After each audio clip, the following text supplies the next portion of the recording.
प्रदेश में हो चाहे देश में हो, आप कांग्रेस के जो भयावह वातावरण था, हर तरफ जो है एक भ्रष्टाचार का जो है जड़ बिछ गई थी। मेरी विधानसभा में कुछ ऐसे लोग हैं जिन्होंने करोड़ों अरबों की जो है लोगों की ज़मीनें हड़प रखी है, फर्जी लैंड फ्रॉड कर रखा है, पता नहीं कहाँ-कहाँ रिज़ॉर्ट बना रखे हैं, पता नहीं किस-किस जगह पे लोगों के हॉस्पिटल बने थे, लोगों की पता नहीं कहाँ-कहाँ ज़मीनें खरीद रखी है। और जब चुनाव का टाइम आता है तो दारू, मुर्गे, पैसे बाँटना, तमाम चीज़ें इस करप्शन का हिस्सा था। उन लोगों ने एक तरीके से पुरोला विधानसभा को एक झकझोर कर दिया था। तो जब विधानसभा में 80% से भी अगर कहीं कम होगी, 80% से कहीं भी 1 भी परसेंट कम होगा तो जो कहेगा वो करने को तैयार है। लेकिन घर का बेदी लंका ढाए, कुछ ऐसे विभीषण हैं जो लोगों अपने आप को बढ़ाने के लिए दूसरे के पैरों पे कुल्हाड़ी मारने का काम करते हैं, लेकिन बशर्ते वो दूसरे को नहीं मारते कुल्हाड़ी, वो अपने पैरों पे कुल्हाड़ी मार रहे हैं। देखा भी जा रहा है कि भाजपा ही कांग्रेस हो जाती है, कांग्रेस ही भाजपा हो जाती है। ऐसे में कॉर्पोरेट सेक्टर में जॉब करने वाले जो दुर्गेश्वर लाल हैं, क्या वो आजीवन भाजपा में रहेंगे? क्योंकि जो विचार। जय हिंद, जय भारत, जय उत्तराखंड। नमस्कार, मैं अजय नौटियाल और आप देखना शुरू कर चुके हैं सुनिए सरकार। दिल्ली का एक लड़का, यानी दिल्ली में नौकरी करता है एक लड़का, दिल्ली की एक मल्टीनेशनल कंपनी में, उसे लगा कि क्यों ना उत्तराखंड की जो राजनीति में जो एक खालीपन सा जो आ गया है, कहीं ना कहीं जो युवाओं की भागीदारी है वो सुनिश्चित की जाए, क्यों ना अपनी विधानसभा की तस्वीर बदली जाए। कुछ इस ऑब्जेक्टिव के साथ साल 2017 में वो लड़का दिल्ली में मल्टीनेशनल कंपनी की अपनी नौकरी को छोड़कर राजनीति में उतरता है, चुनाव लड़ता है और पुरोला से विधायक हो जाता है। आज वही लड़का अब 2027 के पुरोला विधायक दुर्गेश्वर लाल हैं। साल 2027 हम इसलिए कह रहे हैं क्योंकि साल 2027 में भी इनको भरोसा है कि साल 2027 में भी ये फिर से विधायक होंगे। अब क्या थी राजनीतिक यात्रा, क्या बदला, जनता कितने नंबर देती है, क्या आरोप है, क्या विपक्ष के हमले हैं, क्या सीखा है इतने सालों की राजनीति में, कितना अनुभव हासिल किया है, वो तमाम हम सवाल हम लेंगे पुरोला विधायक दुर्गेश्वर लाल। दुर्गेश्वर भाई, स्वागत है सबसे पहले आपका। धन्यवाद आपका। क्या आजकल तो सब पहाड़ के लाल हो गए, तो दुर्गेश्वर लाल जो है क्या वो पहाड़ के लाल हो पाए हैं इतने सालों में राजनीतिक रूप से? क्योंकि नौकरी करने वाला लड़का, एक नौकरी करने वाला बिल्कुल एक माइंडसेट होता है, और नौकरी करता हुआ आदमी जो होता है कई बार वो तो नेता नगरी को गाली ही देता है। नेताओं ने ये नहीं किया, नेताओं ने वो नहीं किया, व्यवस्थाएं करप्ट है, करप्शन है। कभी हो सकता है कि दुर्गेश्वर लाल भी अपनी मोटरसाइकिल से जब निकलते होंगे दिल्ली की सड़कों पे, कभी सामना होता होगा कभी सिस्टम से, तो कहीं ना कहीं मन में सवाल जरूर करते होंगे, यार सब करप्ट है। और कहीं ना कहीं इंडिया अगेंस्ट करप्शन उसका भी हिस्सा रहे आप। तो ऐसे में जो वो दुर्गेश्वर लाल जो नौकरी करता था, क्या पुरुला की जनता के मन में बस पाया है? मैं सबसे पहले तो आपका धन्यवाद करता हूँ। क्या यात्रा थी वही बताइएगा दर्शकों और को। आपने एक बात का जो स्टार्टिंग करी, दिल्ली का लड़का नहीं हूँ मैं पहाड़ का लड़का हूँ। नहीं, वो नेरी का गाना है कि मुझे पहाड़ी मत बोलो, मैं तो देहरादून का रहने वाला हूँ। कई लोग होते हैं कि यहाँ से पलायन करके दिल्ली चले जाते हैं, आपका तो एक तरह से रिवर्स पलायन हो गया ये। मैं वही तो कह रहा हूँ आपसे। बड़ी अच्छी बात की आपने। तो देखो, आप पत्रकार हैं, सम्मानित पत्रकार हैं, तो आपका ये व्यवसाय ही है कि चीज़ों को किस तरीके से पोर्ट्रेट करना है। और मैं आपका धन्यवाद करता हूँ कि आपने इस चीज़ को जो है हमको कम से कम हमारे ज़मीर को झकझोर करने का काम किया। मैं दिल्ली में भले ही, जब उत्तराखंड में तत्कालीन सरकारें थी, कांग्रेस का जो है एक पूरा चारों तरफ एक भ्रष्टाचार का जंजाल बिछा हुआ था, और वो चाहे प्रदेश में हो चाहे देश में हो, आप कांग्रेस के जो भयावह वातावरण था, हर तरफ जो है एक भ्रष्टाचार का जो है जड़ बिछ गई थी। तब 2011, 12 और 13 की बात है, जब हमारे बहुत ही सम्मानित आदरणीय अन्ना हजारी जी इंडिया अगेंस्ट करप्शन की बात थी, तब मैं दिल्ली के शहरों में और रामलीला मैदान राजनीति जैसे, दिमाग में थी उस समय कुछ पॉलिटिक्स का? मैं नेवर नॉज, मैं एक व्यवसाय करने वाला, एक रोजी रोटी कमाने वाला, सुबह गड्ढा खोदो शाम को पानी पीने वाले उस विचारधारा से कि भाई अपना जीवन यापन करे और अपने परिवार को उनका सहारा बने। लेकिन हाँ, ये था कि कुछ अच्छा करे। अब वो अच्छा करने का यही मन था कि भाई किसी भी क्षेत्र में जाके, लेकिन कभी सोचा नहीं था कि जाके पॉलिटिकल क्षेत्र में आए, क्योंकि राजनीतिक क्षेत्र में हमने यही सुना था कि राजनीतिक में लोगों के पास बहुत ज़्यादा पैसा चाहिए, और है भी है, उसका मैं दंश झेल रहा हूँ कि झेल रहे हैं बहुत आप? डेफिनेटली उसका दंश झेल रहा हूँ। मेरी विधानसभा में कुछ ऐसे लोग हैं जिन्होंने करोड़ों अरबों की जो है लोगों की ज़मीनें हड़प रखी है, फर्जी लैंड फ्रॉड कर रखा है, पता नहीं कहाँ कहाँ रिजॉर्ट बना रखे हैं, पता नहीं किस किस जगह पे लोगों के हॉस्पिटल बने थे, लोगों की पता नहीं कहाँ कहाँ ज़मीनें खरीद रखी है। और जब चुनाव का टाइम आता है तो दारू, मुर्गे, पैसे बांटना, तमाम चीज़ें इस करप्शन का हिस्सा था। उन लोगों ने एक तरीके से प्रोला विधानसभा को एक झकझोर कर दिया था। ठीक है। तो जब दिल्ली जैसे शहर से जब मैं कभी घर आता था तो मन में हमेशा कुछ एक दिमाग में एक क्वेश्चन आता था कि हे प्रभु, यहाँ की कभी तस्वीर सुधरेगी, या इन भ्रष्टाचारियों ने जो जिस तरीके से इस यहाँ के जो वातावरण को बर्बाद कर रखा, लोगों से पैसे लेना, लोगों को फर्जी चेक देना, लोगों के जो है धर्म के नाम पे, जाति के नाम पे आडंबर करना, लोग झूठा कुछ भी कर लो, मतलब झूठा उठाना, इधर उधर करना, मतलब लोगों को बरगलाना। तो ये चीज़ें बेसिकली मन को टी जाती थी।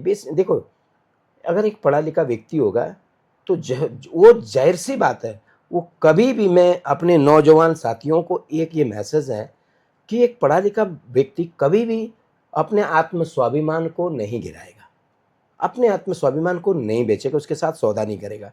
एक आदमी कहेगा मैं तुम्हारा जूठा खा के, जूठा पल के, ये सब चीज़ें कोई किसी लेकिन का ज़मीर जूठा की खा जो के नहीं। ज़मीर की ये राजनीति कहीं न कहीं लगता है कि दुर्गेश्वर लाल के लिए यही राजनीति जो है बाधा हो जाती है कहीं न हुँ, कहीं, क्योंकि कभी नाम चलता है कि भई कैबिनेट में जगह मिलेगी, कभी लगता है कि क्योंकि आज की राजनीति में कहा जाता है जो किसी भी पार्टी की हो, वो यस बॉस वाली राजनीति है। नहीं तो मैं दुर्गेश्वर लाल जब ज़मीर की बात करते हैं, इतनी बड़ी-बड़ी बातें करते हैं, तो कहीं दुर्गेश्वर लाल की जो ताकत है, वही उनकी राजनीतिक रूप से कमज़ोरी बन रही नहीं, है? नहीं, नहीं बनेगी, नहीं बनेगी। आज आज का जो मतदाता वो समझ गया, पढ़ा लिखा मतदाता। एक समय था कि हमारे जो पूर्वज थे, बहुत सारे लोग पढ़े लिखे नहीं हुआ करते थे। जी हजूरी, गाँव में 1-2 आदमी होता था, वो पूरा तंत्र चलाते थे, वोट का खरीद फरोख्त करते थे। लेकिन आज हर व्यक्ति जो बैठा हुआ व्यक्ति है, वो समझदार है, और वो अपने स्वाभिमान के खिलाफ, अपने ज़मीर के खिलाफ आत्म स्वाभिमान की रक्षा करना जानता है। हुँ। आज जो जैन जी है, they are very educated people, वो सब चीज़ों को जानते हैं कि अच्छाई और बुराई क्या है। आज उन चीज़ों को लेके यही चीज़ें मेरे मन को हमेशा कुरेदते रहती थी कि यार यहाँ पे ऐसा क्यों हो रहा है? इस उत्तराखंड जिसको हम देवभूमि कह रहे हैं, जिसको हम धर्म रक्षक भूमि कहते हैं, लोग देश विदेशों से लोग हमारे यहाँ आते हैं, यहाँ का जो है वर्णन करते हैं, शास्त्रों में, गीता में लिखा हुआ है कि सब धाम जो है, धाम के जो 4 धाम है, 4 धाम का उत्तराखंड में ही क्यों है? हुँ। भाई भारत जो है इतना बड़ा राष्ट्र है, उत्तराखंड में 4 धाम क्यों है? पूरा भारतवर्ष का जो श्रद्धालु है वो उत्तराखंड आता है, तो कुछ ना कुछ इस उत्तराखंड में दैविक शक्ति तो है, इसीलिए तो आता है। तो भाई अगर हम इस उत्तराखंड की अस्मिता को नहीं बचा पाएंगे तो दिखा रहा है हम लोगों की लेकिन दुर्गेश राजनीति भाई वो करने जो पे। 10 साल का जो समय बीता है, तो 2017 में जब आपने राजनीतिक रूप से पदार्पण किया अपना, इन 10 सालों में क्या बदला है? मैं क्या वो सोच बदली है या दुर्गेश लाल को ये लगता है कि 2017 में जैसा वो सोचते थे, आज भी कुछ नहीं बदला है? मैं आपको एक चीज़ बताता हूँ। मैं डे 1 की बात कर रहा हूँ। जब आपने दिल्ली की बात करी, तो मैं श्रद्धेय अन्ना हज़ारे जी के साथ रामलीला मैदान पे कांग्रेस के काले कानूनों के खिलाफ बैठा था। हुँ। धरने पे बैठा था, जेल भी गया था। I am the member of AIC. India against corruption का मैं मेंबर हूँ। ठीक है। तब दिमाग में था कि ये जो करप्शन है इसको कैसे उससे जो है लड़ाई, और यहाँ एक अच्छी सरकार है। यस, मैं धन्यवाद करता हूँ उत्तराखंड की मतदाताओं का, उत्तराखंड के उन देवभूमि के लोगों का धन्यवाद करता हूँ कि 2012 में जो है उत्तराखंड में जो है कांग्रेस का सुपड़ा साफ कर दिया। कांग्रेस का जो सुपड़ा कांग्रेस जब सरकार थी 2012 में, 12 के बाद 14 में जब चुनाव हुए लोकसभा में, तो यहाँ से 5 के 5 जो सांसद थे भाजपा के चुन के दिए, और केंद्र में मोदी सरकार बनी। जब मोदी सरकार बनी तो वो जो आए दिन हर दिन कुछ ना कुछ जो है घोटाले आते थे, चाहे कोल घोटाला, स्पेक्ट्रम 2G स्पेक्ट्रम घोटाला, चाहे आपका मन दुखी होता था दुर्गेश लाल का उस समय। ऑब्वियसली मन दुखी होता था, चाहे ए राजा की बात कर लो, चाहे फलाने की बात कर लो, जितने भी घोटाले आते हैं, चाहे गोपाल कांडा कांड की बात कर लो, कितने सारे को मैं एक्सपोज करूंगा तो मेरे लिए दिन भी कम पड़ेगा, तो वो उस समय से दिमाग में था। तो जब मोदी सरकार जब केंद्र में आई, उस दिन से लोगों पे एक विश्वास हुआ, और इसीलिए तीसरी बार मोदी जी को जो है इस देश की जो है कमान सौंपी है। और उसके बाद उत्तराखंड में भी कांग्रेस की सरकार थी, 12 से लेकर के 17 तक सरकार रही। आप देखिए कितने स्टिंग हुए, कितने सारे घपले घोटाले हुए, कितने सारे जो है यहाँ पे उत्तराखंड में अनियमितताएं हुई। जब वो देवभूमि के मतदाताओं ने भाजपा की सरकार लाई 2017 से लेकर के आज तक उत्तराखंड में एक पारदर्शी सरकार चल रही, और मैं आज कह सकता हूं कि प्रदेश के मुख्यमंत्री आदरणीय पुष्कर सिंह धामी के नेतृत्व में आज उत्तराखंड सज भी संवर भी रहा है। और आप देख रहे होंगे नए नए डिसीजन ले रहे हैं, और ये डिसीजन वही ले सकता है जिसमें दम हो, ईमानदारी बेहतर हो। कौन था, त्रिवेंद्र या पुष्कर? मेरे लिए सब बराबर है। मैं पांचों के लिए बराबर है। मैं एक बहुत बात करता हूँ, मैं एक बहुत छोटा व्यक्ति हूँ। एक आपने कहा है कि एक लड़का, तो लड़का की संज्ञान दी, तो मेरी इतनी बड़ी हैसियत नहीं मैं किसी को कोई मार्क्स दूं या कौन क्या है, लेकिन यस टिल नाउ माने पुष्कर सिंह धामी जी जो डिसीजन ले रहे हैं, he is doing a tremendous job. धाकड़ धामी उनका नाम ऐसा ही नहीं पड़, ऐसा धैर्यवान भी बोल दिया उन्हें। सॉरी, अब तो धैर्यवान भी बोल दिया है। हाँ, धाकड़ बोल दिया है, धुरंधर बोल दिया है, और नगरासु प्रकट जो हुआ उसके बाद धैर्यवान भी बोल दिया। धैर्यवान है डेफिनेटली। मुझे अभी देख लीजिए, मैं तो बड़ी खुशी की बात है, मैं अपने आप को बहुत गौरवान्वित महसूस करता हूं। क्या है? आप अपने को धाकड़ मानते हैं, धुरंधर मानते हैं, धैर्यवान मानते हैं? मैं कुछ भी नहीं हूँ, मैं सिर्फ इतना हूँ, मैं जनता का सेवक हूँ। मेरे लिए जनता प्रायोरिटी है, व्यक्ति विशेष प्रायोरिटी नहीं है। अच्छा, एक सवाल है मेरा, 2017 में टिकट मिला आपको? 2022 में, 2017 में मैंने 17 में पार्टी में आए, 2022 में टिकट मिला? 2017 में मैंने इंडिपेंडेंट चुनाव लड़ा। मेरे क्षेत्र की राजनीतिक रूप से पदार्पण हुआ प्रॉपर तरीके से मैंने 2017 में विधानसभा का चुनाव लड़ा। कितने वोट मिले? बसरते मैं 1500 आसपास के वोटों से मैं लगा था कि 2022 में भाजपा टिकट दे देगी? नहीं, मैंने कभी मैं अपनी कैपेबिलिटी पे विश्वास रखा। मुझे अपनी जनता पे विश्वास था कि मेरी जनता मेरे साथ है, मेरी प्रोला विधानसभा की जनता मेरे साथ है। जिस तरीके से आज देख रहे हो, अगर आप प्रोला विधानसभा की बात करते हैं, मैं कल अपने क्षेत्र में था। कल एक मेरी बहन थी, अपने चामी सिंगुनी पड़ता नौगांव ब्लॉक में, उस महिला के डिलीवरी केस था। एक बच्चा जो है गांव में ही नॉर्मल डिलीवरी हो गई, लेकिन दूसरा 3 बच्चे थे उसके, ऐसा सुनने में आया।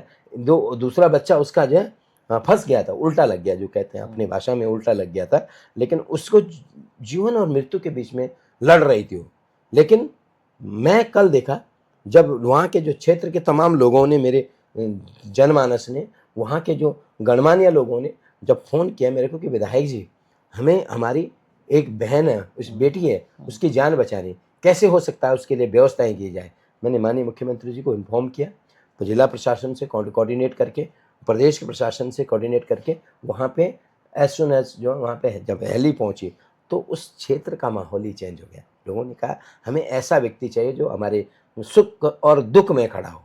तो ये इसलिए संभव हो पाया क्योंकि प्रदेश का मुखिया आप कह रहे हैं कि आपकी जनता का अगर आप पे विश्वास है, तो हमारा सवाल ये भी होगा क्योंकि जनता जरूर पूछ रही है ये, क्योंकि एक खबर चली कि भाजपा के विधायकों से नाराज़गी है, तमाम विधायकों के टिकट कट रहे हैं, और आप कहते हैं कि भैया पुरोला में काम किए हैं, बहुत अच्छा काम कर रहे हैं पुरोला में। ऐसे में ये परसेप्शन की राजनीति थी, ये विपक्ष की कोई चाल थी, क्या वाकई लगता है कि विधायकों को लेके धामी सरकार में विधायकों को लेके नाराज़गी भी है? क्योंकि जो नाम कटने की बात आई उसमें पुरोला विधायक यानी आपका नाम भी था उन 32 में, तो उसे आप किस तरीके से देखते हो, उस पे क्या मैसेज देना चाहेंगे? देखिए मैं नोटियाल जी, आपने बहुत अच्छी बात करी। मैं तो पहले एक बात यही कहूँगा कि जिस व्यक्ति ने वो न्यूज़ चलाई, हाँ, शायद वो मुंगेरी लाल के सपने देख रहा है। मेरी विधानसभा में आ जाए, मैं चैलेंज दे रहा हूँ आज भी, ठीक है, चैलेंज दे लीजिए आप। चैलेंज है ओपनली, मैं चैलेंज है, वो व्यक्ति मेरी विधानसभा में आए। अगर मेरी विधानसभा में 80% से भी अगर कहीं भी कहीं कम होगी, 80% से कहीं भी 1% कम होगा, तो जो कहेगा वो करने को तैयार हूँ। लेकिन अगर किसी का, देखिए ये बेसिकली एक विपक्ष का प्रोपोगेंडा है। हो सकता है कुछ अपने बीच में भी ऐसे होते हैं पार्टी के जो लोग भी शामिल होते हैं इसमें क्या? नहीं, कई लोग नहीं, टिकट मांग रहे हैं। मैं पार्टी के लोग भी, पार्टी, मैं किसी पे व्यक्ति विशेष पे आरोप नहीं लगा रहा हूँ, लेकिन घर का बेदी लंका ढाए, कुछ ऐसे विभीषण हैं जो लोगों अपने अपने आप को बढ़ाने के लिए दूसरे के पैरों पे कुल्हाड़ी मारने का काम करते हैं, लेकिन बशर्ते वो दूसरे को नहीं मारते कुल्हाड़ी, वो अपने पैरों पे कुल्हाड़ी मार रहे होते हैं। जनता सब कुछ देखती है, ऊपर वाला भी देख रहा है। मैं कहता हूँ मेरी विधानसभा में आज अभी जब मुख्यमंत्री जी ने जब परसों सर्वे देखा तो उन्होंने सर्वे बताया, और उसके बाद उन्होंने उनका स्टेटमेंट क्या आया, बोला? स्टेटमेंट आया पेपर में, हमारे पास सब कुछ, आपने भी देखा होगा कि जो वर्तमान में विधायक हैं उन पे ही दांव कह रहे बांचे के लिए हाँ दुर्गेश्वर बिल्कुल लाल उन की पे उत्साह मिला। सी मुझे तो तब भी कह रहे कि उस खबर से जो एक निराशा थी विधायकों पे। मुझे तो कभी नहीं थी, क्योंकि मेरा विश्वास, मैं कह रहा हूँ ना, जो दलाली करेगा उसको परेशानी होगी, परेशानी हमें किस बात की होगी। मैं तो आपको कह रहा हूँ कि 2017 में निर्दलीय चुनाव लड़ा, 2022 में मेरा कोई आका नहीं था, राजनीतिक गुरु आज नहीं है? था, राजनीतिक गुरु नहीं आज था। है आका? जाहिर सी बात है, मेरा मुख्यमंत्री मेरा आका, तब नहीं। मैं डेफिनेटली मेरा मुख्यमंत्री भाई, जो आज प्रदेश को संभाल रहा है, मेरी विधानसभा को संभाल रहा है, और बहुत सारे लोग हैं। देखो मैं कहा व्यक्तिगत जाता है दुर्गेश्वर लाल अपनी सरकार से भी लड़ जाते हैं जब मुद्दों की बात होती है, और ऐसा देखा हमने, आप कैबिनेट मंत्रियों से लड़ गए। मैं आपसे भी लड़ लूंगा अगर आप मेरे मुख्यमंत्री दरबार में पहुंच गया, आपकी शिकायत दर्ज कराई मैं आपसे। आपसे कह रहा हूं, अगर आप मेरे उस उत्तराखंड के विरोध में कहीं गलत चीजें चलाओगे तो मैं आपसे भी लड़ लूंगा। लेकिन मैं इसलिए लड़ूंगा। कैबिनेट मंत्री थोड़ी गलत चला रहे थे। मेरी बात कर लीजिएगा, मैं बताइए, मैं देखो, मंत्री हो चाहे मुख्यमंत्री हो, वो पद एक सम्मानित पद है, जनता सम्मानित पद है, लेकिन अगर किसी की विचारधारा ठीक नहीं है, जनता के प्रति नेगेटिव है, अगर वो किसी मुद्दे को, किसी चीज को गलत तरीके से ले रहा है, तो हम उसका पुरजोर विरोध करेंगे, जो दुर्गेश ने किया है जनता के लिए। मैं 24 आवर खड़ा हूं। जो अपने अंदर फूट डालो शासन करने का काम करेगा, उसका उसका शासन ऑटोमेटिकली जनता बंद कर देगी। मैं कह रहा हूं आपको चैलेंज करके, जो गलत करेगा, गलत तरीके से एक दूसरे को लड़ाने का काम करेगा, भिड़ाने का काम करेगा, उसका जनता ऑटोमेटिकली उसका डब्बा गोल करने वाली है। मैं ये आपको ये भी चैलेंज कर रहा हूँ, ठीक है, क्योंकि जनता सब सर्वोपरि है भैया। जनता के काम होने चाहिए। जनता ने चुन के भेजा हमें, किसी की चापलूसी करने के लिए नहीं भेजा, किसी की गुलामी करने के लिए नहीं भेजा। जनता ने हमें इसलिए चुन के भेजा कि आप जाके सदन में बोलिए। अगर मिनिस्टर कोई काम नहीं करता, पूछिए क्यों नहीं काम कर रहा है, उसकी गुलामी करने के लिए नहीं आए हम। किसी भी व्यक्ति को जब हमारी जिम्मेदारी है, हम क्या जवाब देंगे जो पब्लिक में। दुर्गेश भाई, सवाल भी यही है ना, क्योंकि राजनीति में कहा जाता है साम दाम दंड भेद, और राजनीति तो हमेशा शतरंज की शह और बिसात पर चलती है। ऐसे में नौकरी करते थे पहले, तो वही तो एटीट्यूड है। एटीट्यूड वही है, लेकिन राजनीतिक रूप से सवाल ये है कि 10 सालों में राजनीतिक रूप से कितने परिपक्व हुए हैं दुर्गेश्वर लाल, और राजनीतिक रूप से कितने धुरंधर हुए हैं। देखो नोटियाल जी, झूठ नहीं बोल सकता, जो दिल पे है जुबान पे है। और मैं ये कहता हूँ, आज भी कह रहा हूँ, इस उत्तराखंड के लिए, देखो मैं विधायक भले पुरोला से हूँ, लेकिन इस उत्तराखंड को अगर मेरा कहीं योगदान चाहिए होगा किसी भी रूप में, तो मैं 24 आवर खड़ा हूँ। मुझे किसी भी, मेरा खून का कतरा भी कहीं काम आए तो उसके लिए भी मैं खड़ा रहूँगा। क्यों? क्योंकि जब मैं अब मैं पॉलिटिकल व्यक्ति आ गया हूँ, पॉलिटिक्स में आ चुका हूँ, तो डेफिनेटली ये भी जरूरी है कि वो पॉलिटिक्स उन लोगों ने भी करी है कि जिनके राज में पूरा जंगल राज बन गया, जिन्होंने भ्रष्टाचार का जो है तंत्र चारों तरफ फैला दिया। लेकिन पॉलिटिक्स सरदे अटल बिहारी वाजपेयी जी ने भी करी है, पॉलिटिक्स लाल बहादुर शास्त्री जी ने भी करी है। तो ऐसे लोग भी हैं, ठीक है, वो आदर्श हैं लोगों के लिए जो रहेंगे। दुर्गेश्वर लाल क्या उत्तराखंड की राजनीति में युवाओं के लिए आदर्श बन पाए? मैं नहीं कहूँगा, लेकिन हाँ, मैं अपने युवाओं से यही कहूँगा कि वे अपने आत्म स्वाभिमान के साथ कॉम्प्रोमाइज़ मत कीजिए। कोई अगर आपको झूठ बोल के, गुमराह करके, धर्म के नाम पे, जाति के नाम पे आपको किसी के सामने टोपी निकाल करके गिड़गिड़ाएगा, वो आपका काम नहीं करेगा। गिड़गिड़ाने से क्षेत्र का विकास नहीं होता है। अगर मैं गिड़गिड़ा रहा होता तो शायद मेरी विधानसभा में जाके डिग्री कॉलेज नहीं, 3-3 डिग्री कॉलेज नहीं बनते। अगर मैं गिड़गिड़ाने का काम कर रहा होता तो मेरी विधानसभा में शायद उपजिला अस्पताल नहीं बनता। अगर मैं गिड़गिड़ा रहा होता तो मेरी विधानसभा में इस लास्ट 10 दिन में 4-4, 5-5 बार हेलीकॉप्टर नहीं जाते। वहाँ पे गंगाड़ जैसे सुदूरवर्ती क्षेत्र है, जहाँ के आपके हरकिदुन क्षेत्र में, वहाँ पे एक महिला जो है आजकल बरसात का सीजन है, वो नदी में बह गई थी। वो तो ऊपर वाले की कृपा है कि वो बच गई, किसी कारण उसको बचाया गया।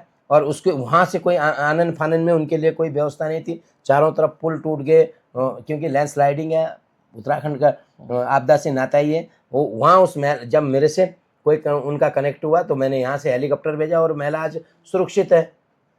मैं भगवान से प्रार्थना करता हूँ वो जल्दी अपने घर जाए, अपनों के बीच में रहे। तो ऐसे कई सारे ऐसे केसेस हैं। तो गिड़गिड़ाने से कोई काम नहीं चलता है। काम चलता है कि आपको जनता के बीच में देखो। हाँ, ये तमाम विधायकों को भी कहीं ना कहीं नसीहत है। मैं जनता के लिए 24 आवर खड़ा हूँ। मैं अपने क्षेत्र की जनता के लिए उनके सुख में, दुख में, हर चीज़ में खड़ा हूँ। किसी भी रूप में खड़ा हूँ, त्यौहार में उनके साथ खड़ा हूँ, किसी भी फंक्शन में खड़ा हूँ। लेकिन हाँ, उनके जहाँ हित की बात होगी तो मैं उसके लिए मैं जिससे मुझे लड़ना पड़ेगा मैं उससे भी लड़ूंगा। एक कहा जाता है उत्तराखंड की राजनीति के अंदर कि दुर्गेश्वर लाल जो है वो काम करवाना होता है तो मुख्यमंत्री से भी काम करवा लेते हैं, उनसे मिल लेते हैं। तो क्या है, वो मेरे अभिभावक है, आपके। तो कई बार क्या होता है कि कई बार आप मुख्यमंत्री पुष्कर सिंह धामी से भी कह देते हैं कि भाई ये काम आप नहीं करेंगे तो भाई मैं तो विरोध में उतर आऊंगा। वो कभी नहीं, ऐसा नहीं हो सकता। वो अभिभावक है। हाँ, मैं उनके कभी कभी हाथ पकड़ लेता हूँ बड़े भाई के नाते। भाई साहब ये काम करवा दीजिए, क्योंकि क्षेत्र में आज तक नहीं हुआ। पुरोला विधानसभा का एक भ्रष्टाचार का भ्रष्टाचार का तंत्र था। वो भ्रष्टाचार का तंत्र जो है माननीय पुष्कर सिंह धामी जी ने तोड़ा। नहीं तो वहाँ पे हमेशा कांग्रेस की सरकार, बीजेपी का विधायक, बीजेपी की सरकार, कांग्रेस का विधायक। और हमेशा लोगों का जो है खेल सिर्फ करप्शन, कमीशन और उनकी जो है डिसाइडेड होता था कि तुम कितना। आज भी अगर किसी पे अगर पूर्व के महानुभावों से अगर पूछ लिया जाए तो उनकी लिस्ट बनी हुई है कि कितने लोगों की देनदारी है। लेकिन आज मेरी विधानसभा में एक नौयुवक, किसी से भी पूछ लीजिएगा कि एक विधायक दुर्गेश्वर लाल है जिसने अपनी विधायक निधि 25 करोड़ रुपए विधायक निधि चौक पे, सार्वजनिक चौक पे जाके उनको जो है विधायक निधि का जो पूरा पैसा खर्च किया आपने, ऑब्वियसली पूरा दिया है, बच गया नहीं। इस वर्ष का जो है वो कंप्लीटली हमने देखा तमाम जो विधायक हों अपनी निधि का पैसा भी खर्च नहीं कर पाते। मैं कह रहा हूँ मुझे तो अगर 10-12 विधायक और दे दे वो भी कम पड़ेंगे मेरी विधानसभा में। क्यों? क्योंकि वो क्षेत्र ही एक शोषित वंचित क्षेत्र था। आज तक के लोगों ने सिर्फ अपने घर मकान जरूर बनाए, अपनी रिजॉर्ट और बिल्डिंगें जरूर बनाए, प्रॉपर्टी में हिस्सेदारी जरूर रही लोगों की, बड़े बड़े लाखों के बगीचे जरूर बनाए, उसमें ठगी जरूर करी, लेकिन क्षेत्र में 1% काम नहीं है। एक कोई भी मेरे सामने, मैं कह रहा हूँ आप किसी भी दिन जाके मैं आइएगा पुरोला, मैं आपका वेलकम करता हूँ। वहाँ पे खुलेआम डिबेट पे बुला लीजिए जितने भी लोग हैं, मैं आपके जब मुझे बुलाएंगे मैं खड़ा रहूँगा। एक व्यक्ति अगर कोई जवाब देने को राजी हो जाए और अपना काम बता दे, मैंने अपना श्वेत पत्र निकाला है कि मैंने क्या किया है और क्या करने जा रहा हूँ। आज चुनौती को देने को तैयार है आप किसी भी पुरोला के विकास कार्य को लेकर? देखिए, काम के बारे में मैं अपने क्षेत्र में के लिए खड़ा हूँ। अभी बहुत सारे काम ऐसे बचे हुए, मैं तो कहता हूँ कि जैसे रोड कनेक्टिविटी है, मेरी विधानसभा में मैक्सिमम ऐसे गांव थे जहाँ पे सड़क नहीं थी, लेकिन आज सड़क पहुँच गई है। ठीक। लेकिन कुछ गांव ऐसे बचे हुए हैं जहाँ पे सड़क पहुँचना बाकी है। लेकिन वो मैं फिर से मैं कहूँगा कि देश, वो हमारे भारत रत्न सरदेव अटल बिहारी वाजपेयी जी ने जो एक पूरे देश के लिए सबसे पुण्य का काम किया, वो था PMGSY, प्रधानमंत्री ग्राम सड़क योजना का एक जो अलग से हेड बनाया। ठीक, इसी में मेरा एक सवाल है दुर्गेश भाई, इसी में सवाल है, जब प्रधानमंत्री ग्रामीण सड़क योजना की जब बात होती है, तमाम जो स्थानीय ठेकेदार हैं वो कह रहे हैं कि भैया हम त्रस्त है, काम नहीं मिल रहा है, बड़े गड़बड़ घोटाले हैं वहाँ पे।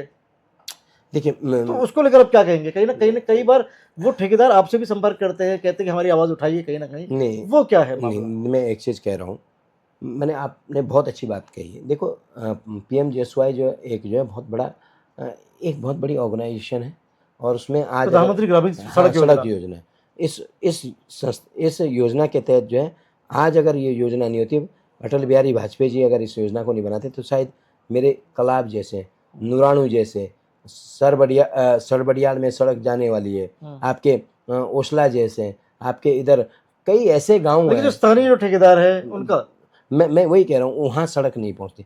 लेकिन अब रही आपके स्थानीय ठेकेदारों की बात, में भी हो सकता है बहुत सारे लोग, क्योंकि उसमें पैसा 20 करोड़ 25 करोड़ 30 करोड़ रुपए आता है, तो उसमें वो एलिजिबल नहीं है, क्योंकि उसके लिए उनकी बिड वैलिडिटी चाहिए। मैं बहुत ज़्यादा मैं नहीं जानता ठेकेदारी के बारे में, क्योंकि मुझे ठेकेदारी के बारे में मुझे कुछ नहीं आता है।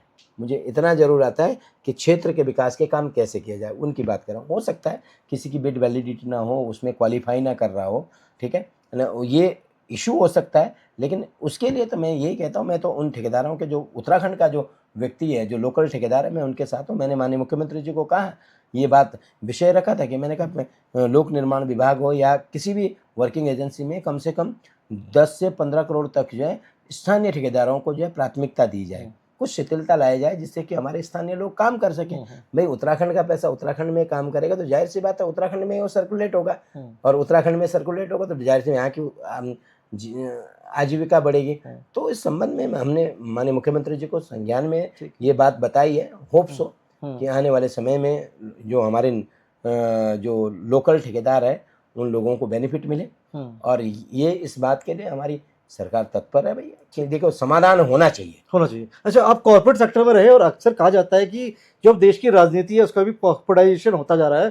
कहीं ना कहीं राजनीति भी जो CTC की तरह हो गई है कि भाई जहाँ अच्छा ऑफर मिलेगा वहीं पे छलांग मार ली जाती है। उत्तराखंड की राजनीति में तो अक्सर देखा भी जा रहा है कि भाजपा ही कांग्रेस हो जाती है, कांग्रेस ही भाजपा हो जाती है। ऐसे में कॉर्पोरेट सेक्टर में जॉब करने वाले जो दुर्गेश लाल हैं, क्या वो आजीवन भाजपा में रहेंगे? क्योंकि जो विचारधारा की आप बात कर रहे हैं, क्या आजीवन भाजपा में रहेंगे, ये अश्योर करते हैं? देखिए, मैं आपको बताता हूँ, मैं वो सनातन धर्म को मानने वाला व्यक्ति हूँ। मैं संघ परिवार से जुड़ा हूँ, मेरी विचारधारा विद्या भारती से जुड़ी हुई है। तो मैं आपको इस बात को ज़रूर कहता हूँ, क्योंकि देखिए, कोई पार्टी गलत नहीं होती है। गलत कौन होता है? व्यक्ति होता है जो गलत करता है। तो मैं आपको इस बात को कहता हूँ, पार्टी की विचारधारा है, हमारे लिए देश पहला है, उसके बाद पार्टी है, थर्ड नंबर पे मैं स्वयं हूँ। तो मेरे लिए पहले देश है। देश हित में सबसे इम्पोर्टेंट चीज़ ये है कि मुझे देश हित में सर्व पहले हम समर्पित है देश के प्रति और पार्टी के प्रति। पार्टी हमारी माँ है।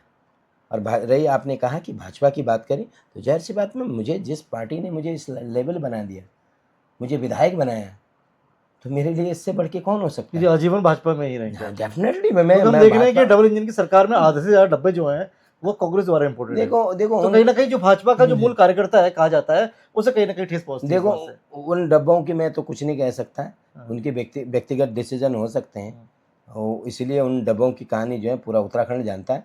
लेकिन मैं आपको ये आश्वस्त करता हूँ कि मैं भारतीय जनता पार्टी का सिपाही हूँ और भारतीय जनता पार्टी के साथ काम करने वाला व्यक्ति हूँ। और आने वाले में जो मेरी पार्टी, मेरी सरकार मुझे जो दायित्व देगी, जिस चीज़ को मुझे निर्वाह करने के लिए बोलेगी, मैं उस पर अपना 9 से 10 निकलूँगा, 9 से 8 नहीं। यानी ये डब्बा जो है भाजपा के इंजन में फिट बैठेगा। बिल्कुल बैठेगा। दुर्गेश भाई, आपने इंडिया अगेंस्ट करप्शन की बात की, तमाम भ्रष्टाचारों की बात की। ऐसे में कहीं ना कहीं विपक्ष ने एक मामले को लेकर बड़ा आपको घेरने की कोशिश की, मनरेगा को लेकर। मनरेगा को लेकर कहा कि भैया दुर्गेश लाल ने तो भ्रष्टाचार किया है, और परिवार को ही शायद अपनी पत्नी का ही नाम दिखा दिया, ऐसा कुछ था उसमें। तो वो क्या है, वो क्या जवाब देंगे आप विपक्ष को? कह रहे इंडिया अगेंस्ट आपने करप्शन भ्रष्टाचार मुक्त की बात कर रहे हैं कहीं ना दैट्स कहीं। ग्रेट, और दैट्स ये ग्रेट। और ये चुनावों में भी उठेगा ये नहीं मामला, नहीं नहीं ये आप जानते हैं। आपने बहुत अच्छी बात कही, कम से कम इसको ये बता तो दिया हाँ, और लोगों को आपके चैनल के माध्यम से हाँ, दुनिया भी देखेगी। हाँ, देखिए, मैं 2021 से हम्म, 21 तक हम्म, मैं एक आम इंसान था, हम्म, राइट। मैं ना गवर्नमेंट कॉन्ट्रैक्टर, ना मैं गवर्नमेंट जॉब करता था, ना किसी बिजनेस में था, ना किसी भी सरकारी रुपए का हमने कोई उपयोग किया। ठीक है। मैं एक प्राइवेट नौकरी करता था, हम्म, ठीक है। 2021 तक मैं, वैसे 2003 में जब मैंने +2 किया, मेरी शिक्षा नवोदय विद्यालय से हुई, तो वहाँ से जब +2 किया उसके बाद एक जर्नी शुरू हो गई, साथ साथ पढ़ाई और साथ साथ रोजी रोटी की बात। तब से लेकर के 2021 तक मैंने किसी भी सरकारी योजना का कोई बेनिफिट नहीं उठाया। ठीक। ना मैं परिवार ने भी कोई ना मेरा परिवार कोई सरकारी नौकरी में, ना कोई कॉन्ट्रैक्टर, ना किसी भी तरीके से, इवन दो वेतनभोगी भी नहीं था किसी में, ठीक है। किसी आप संविदा फविदा की बात किसी भी नहीं था। मैं आपको कहना चाहता हूँ 2021 तक, उससे पहले अगर मेरे गांव में, क्योंकि आपने देखा है कि गांव के प्रधानों ने, प्रधान जो है एक जो है जॉब कार्ड बनाते हैं, उन्होंने अपनी योजना को पास करने के लिए जॉब कार्ड बना दिए। पुराना बनाया ये, पुराना जॉब कार्ड था, पहले से बना था। कौन आप सा साल का था ये? मैं आपको बताता हूँ, ये पुराना 18-19 में बना होगा या 15-16 में, जब से उन्होंने जॉब कार्ड बनाया। जॉब कार्ड में भी एक चीज़ होती है कि आपका अगर दैनिक उसमें जो मनरेगा मजदूरी थी उसके खाते में तब पड़ती है जब फॉर्म 6 भरा हो और उसमें उसके साइन हो। अरे भाई, हम दूर दूर तक नहीं। दूसरी चीज़, किसी व्यक्ति ने उस षड्यंत्र के तहत 2022 23 के 23 से 24 का जो मेरे ध्यान नहीं आ रहा के महीने में मेरे खाते 23 में मेरे खाते 1890 रुपए मेरे खाते में शो कर दिए कि ये इसके खाते में 1890 रुपए। आप मुझे बताइए, 2022 में मैं चुनाव लड़ता हूँ, 2022 से 23-24 तक मेरे खाते में कोई ट्रांजैक्शन नहीं होती और सडनली एक ही बार 1890 रुपए खाते में ट्रांजैक्शन वो कैसे आता है? मैं आपको बताता हूँ। वो भी बैंक अकाउंट में नहीं है, वो एक मनरेगा का उमास होता है उनका, एक सिस्टम होता है, ठीक है, और एक सॉफ्टवेयर होता है। उसमें उन्होंने जो मनरेगा का सॉफ्टवेयर होता है उसमें जिनके जॉब कार्ड में नाम होते हैं उसमें मेरे नाम और मेरी वाइफ के नाम उन्होंने 1890 रुपए। विधायक को मजदूर बना दिया। हाँ, मजदूर तो अभी भी हूँ, तब भी था, ठीक है। वो दिहाड़ी का मजदूर बना दिया। क्योंकि मेरे माँ बाप ने मुझे मजदूरी करके पढ़ाया लिखाया और उसी की बदौलत से मैं यहाँ हूँ। मैं धन्यवाद करता हूँ अपने उन माता पिता का। और 1890 मेरे खाते में शो किए, जबकि वो अकाउंट में नहीं आए, वो सिर्फ किस में थे, मनरेगा उमास होता है, मनरेगा के खाते में थे, आपके बैंक अकाउंट में नहीं थे। लेकिन किसी अनवांटेड तत्व कहूंगा मैं उसको, असामाजिक। अनवांटेड कौन था ये असामाजिक तत्व ने उसको मेरी छवि को बदनाम धूमिल करना था। क्योंकि देखो, वहाँ लोगों ने मेरी कुंडली को खंगोल ली, कुंडली में उन्होंने कहा भ्रष्टाचार मुक्त बात करता है, इंडिया अगेंस्ट करप्शन की बात कर रहा है, ये इंडिया अगेंस्ट करप्शन की बात करता है, ये किसी को ये इन दलालों की दुकानें बंद कर दी, फलाना कर दिया। इन्होंने कहा इसकी कुंडली खंगाले, और उनकी कुंडली खंगालने में उनको एक मिला कि मनरेगा में उमास में 1890 रुपए उन्होंने खाते में डाला। अब आप बताओ, 1890 रुपए से ना तो मेरी गाड़ी की किस्त जाती नहीं, ना मैं उससे चुनाव लड़ सकता, ना 1890 रुपए से मैं जाके कोई घर खरीद सकता। आप बताइए, सिर्फ ओनली एक प्रोपेगेंडा था दुर्गेश को बदनाम करने का। तो ये एक विपक्ष की चाल थी, लेकिन उसमें वो फेल भी हुए, उनको मुंह की भी खानी पड़ी, बशर्ते वो एक ये राष्ट्रीय मुद्दा बना रहा। लेकिन मैं आपको आश्वस्त करता हूँ, बस खाया पिया कुछ नहीं, गिलास थोड़ा 12 आना। बिल्कुल सही। हाँ, ये हो गया 1890 में। ये बात थी। लेकिन आज मैं ये कह रहा हूँ कि जो विपक्षी थे उनके मुंह पे जनता ने उनको तमाचा मार दिया। ये बात आपने अपनी जनता तक समझा दिया, क्योंकि चुनावों में कहीं ना कहीं लगता है कि चुनावों में देखो, ये प्रदेश की जनता भी जानती है, देश की जनता भी जानती है, और मेरे क्षेत्र के लोग तो बहुत बुद्धिजीवी लोग हैं, वो सब चीज़ इस चीज़ को जानते हैं। सबको पता है कि किसने किया और क्यों किया, वो सब कुछ जानते हैं, ठीक है। और आज के डेट में किसी भी कोई भी व्यक्ति आज मेरे क्षेत्र में जाइए, विपक्ष का व्यक्ति होगा जो मेरे साथ चुनाव लड़ेगा ना, वो भी ये बात कहेगा, यार काम तो इस लड़के ने किया कुछ भी। क्या बात कर रहे हो? हाँ, कांग्रेस वाला भी तारीफ करेगा आपकी? कांग्रेस वाला भी तारीफ करता है, आप सुन लीजिए, किसी से भी जाए, आप मेरे क्षेत्र में जाइए, झुकेगा नहीं दुर्गेश्वर लाल। देखो जी, मैं अपनी जनता के लिए आप तो झुक नहीं रहे, बस झुकने को तैयार नहीं है। जनता के लिए मैं, मेरा सर आते हैं, हाँ, ठीक है, जनता के काम के लिए। लेकिन कोई अगर गलत बोलेगा, कोई गलत तरीके से एलिगेशन लगाएगा, उसके लिए बिल्कुल बर्दाश्त नहीं, झुकेंगे नहीं, बिल्कुल नहीं। गलत चीजों को हम बिल्कुल बर्दाश्त नहीं करेंगे, ना भ्रष्टाचार बस पसंद तो उसी है। जनता के सवाल ले लेते हैं, बस छोटे सवाल है, छोटे जवाब दीजिएगा। 2022 में जनता ने आपको विधायक बनाया, आज अपने पूरे कार्यकाल को 10 में से कितने नंबर देंगे, और सबसे बड़ा काम आप अपने कार्यकाल का क्या मानते हैं?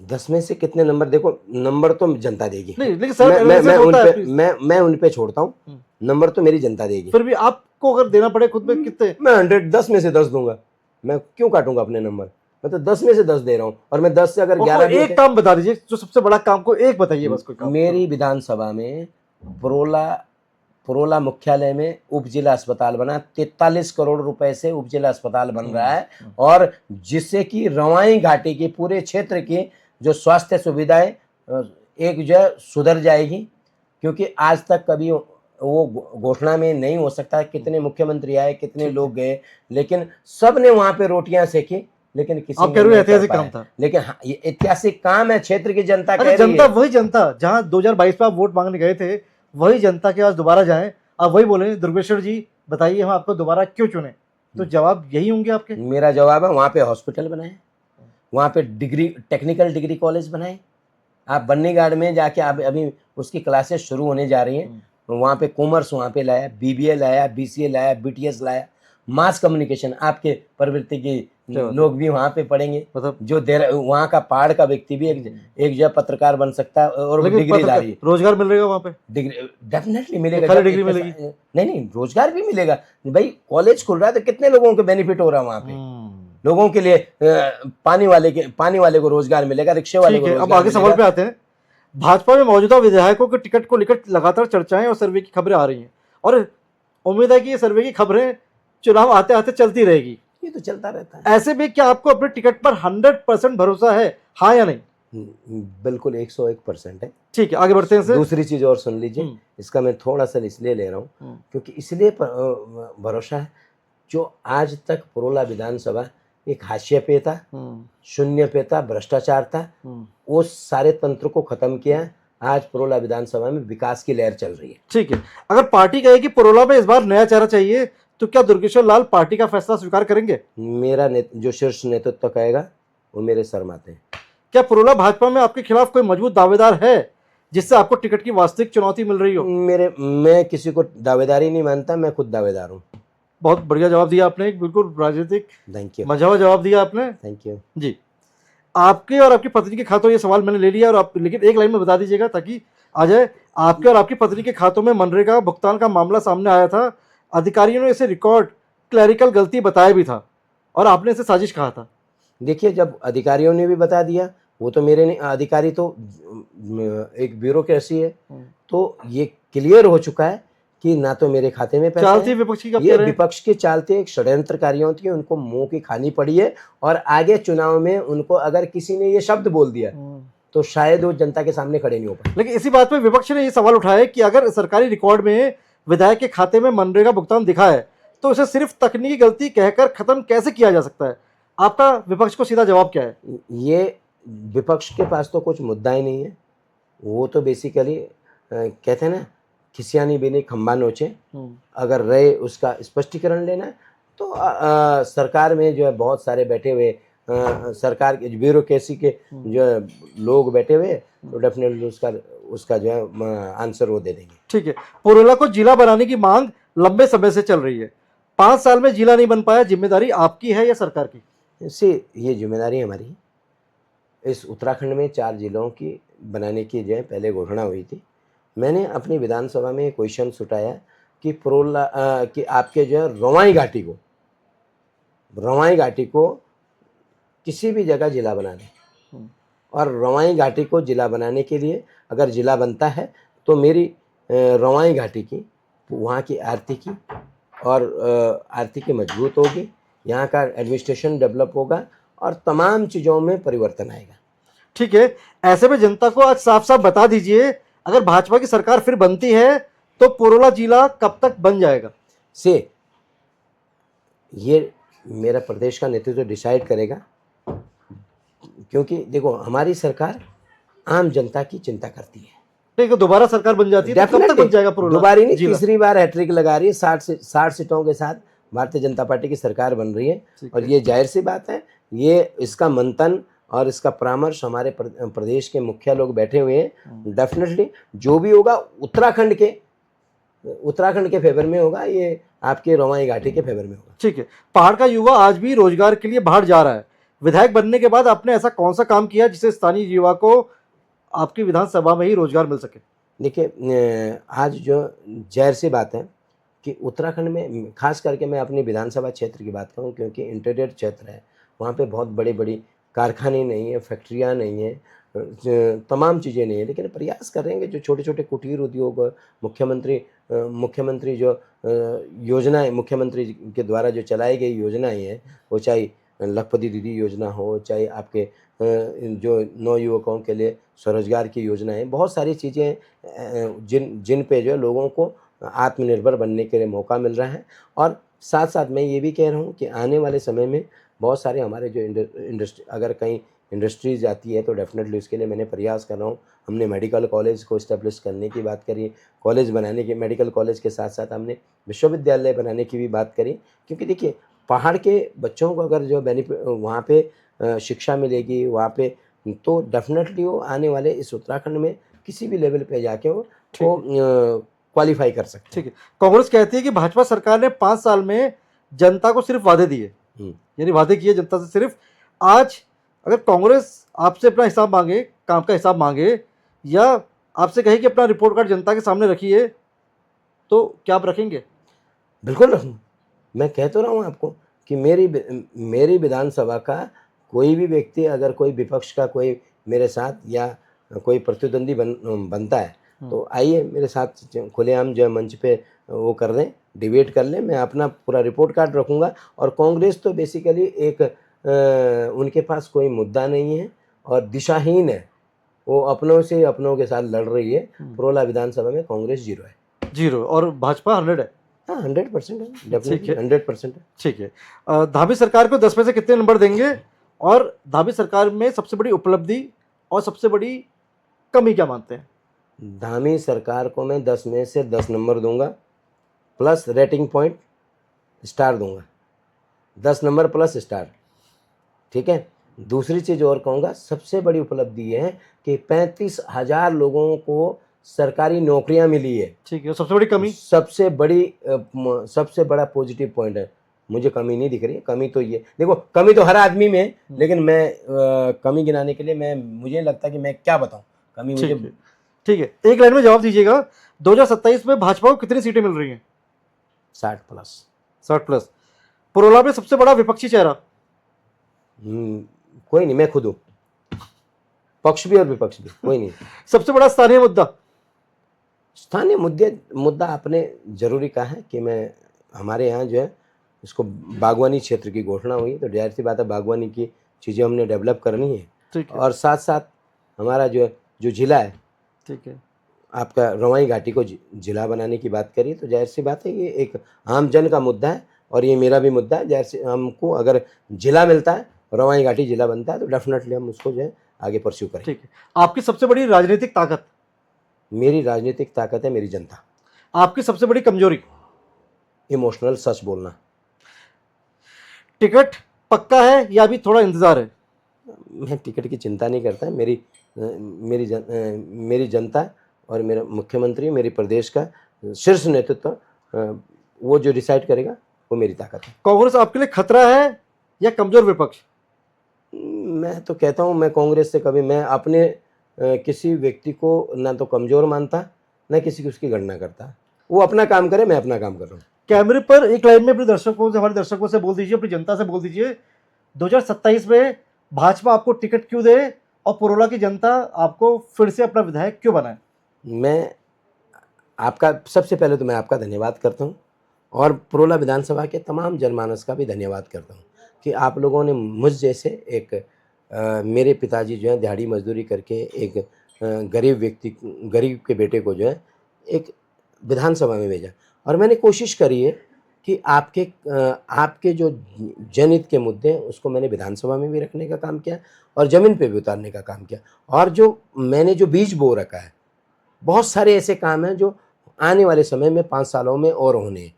लेकिन कई बार क्या होता है कि हम ये भूल कर जाते हैं, गलती कर लेते हैं कि जब हम गलत डिसीजन लेते हैं तो वो गलत डिसीजन बेसिकली वो हमारे लिए हमेशा क्या हो जाता है, वो नेगेटिव बैठता है। तो मैं आपसे इतना ही अनुरोध करता हूँ कि आप जो मेरी विधान हो सकता है मेरी किसी को शक्ल पसंद ना हो, मे भी हो सकता है मेरा व्यवहार किसी को अच्छा ना लगे, लेकिन एक चीज़ ज़रूर देखिएगा कि आपके जो विधानसभा में परोला विधानसभा में जो काम हुए वो काम शायद भूतो ना भविष्य आज तक हुए हैं। मैं स्वर्गीय मेरे मामा श्री जो हमारे तत्कालीन कैबिनेट मंत्री रहे स्वर्गीय बरफालाल ज्वांटा जी, मैं उनको नमन करता हूँ। और उनके बाद जो कार्य उस विधानसभा में बेसिकली एक ग्रहण सा लग गया था, जो आदरणीय बरफालाल ज्वांटा जी जब मृत्यु हो गई उसके बाद वहाँ का विकास बिल्कुल ठप हो गया था। लेकिन आप परोला की जनमानस ने मुझे मौका दिया, मैंने प्रयास किया, चाहे बरफालाल ज्वांटा सामुदायिक स्वास्थ्य केंद्र का उसका उप जिला अस्पताल बनाना हो, चाहे बरफालाल ज्वांटा जो है आपका डिग्री कॉलेज है वहाँ पे 3-3 बिल्डिंगें बनाई, वहाँ पे आर्ट फैकल्टी हो, चाहे आपका पहला आपके रवाई घाटी का पहला डिग्री कॉलेज है जहाँ पे महिलाओं के लिए गर्ल्स के लिए वहाँ पे हॉस्टल बनाने का काम किया, वहाँ पे मैंने ऑडिटोरियम बनाने का काम किया, वहाँ पे क्लासेस अपग्रेड करने के लिए मैंने जो है परस्यू कर रखा, उसमें भी हमें जो है सफलता मिल जाएगी। आपके बन्नीगाड़ जैसे जगह पे जो क्योंकि एजुकेशन कहते हैं ना, शिक्षा वो शेरनी का दूध है, जो पिएगा वो धाड़ेगा।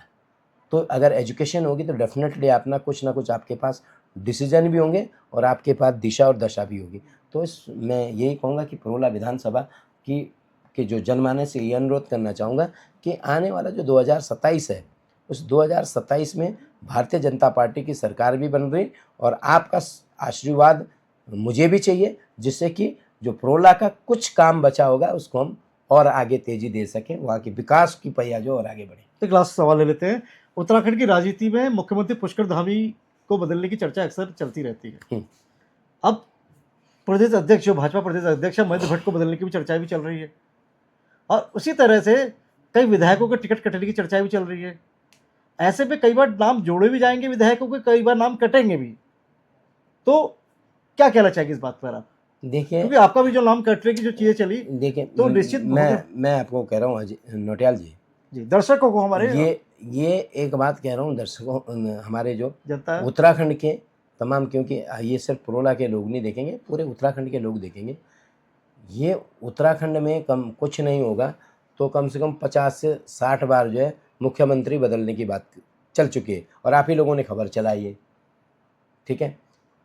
प्रदेश अध्यक्ष को बदलने की बात चली है, फलाने को बदलने की बात चली है, आज ये बदल रहा है, डेट भी बदल रहे, टाइम भी बता रहे हैं।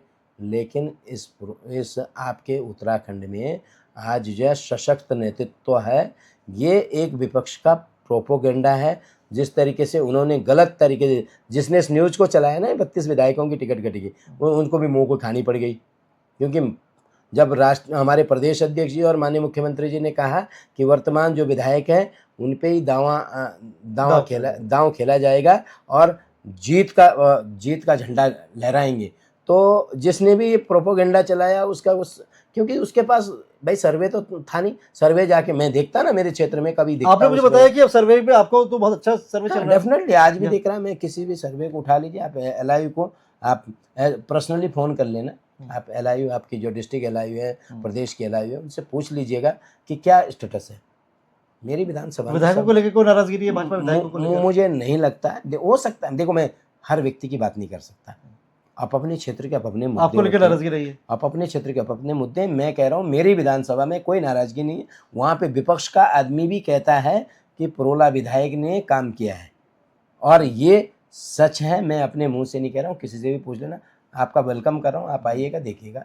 और मेरी विधानसभा में अच्छा काम हो रहा है, ये सब कुछ मेरे प्रदेश के मुख्यमंत्री, मान्य मंत्रीगण, मैं अपने जिनका सहयोग इस विधानसभा को संवारने में, मैं उनको भी इसका क्रेडिट देता हूँ। बिल्कुल, पुरोला से विधायक दुर्गेश्वर लाल जी ने तो हमारा वेलकम कर दिया है कि पुरोला आइए और बिल्कुल ज़मीनी खबरें दिखाइए। बिल्कुल, सुनिए सरकार पुरोला भी पहुँचेगा और वहाँ से कहीं न कहीं एक जो हकीकत है, जो विकास के दावे हैं, जो नीति और नीयत है, कितनी योजनाएँ ज़मीन पर उतरी, हर एक जो ग्राउंड से तस्वीर है वो आप तक पहुँचाने की पूरी कोशिश करेगा।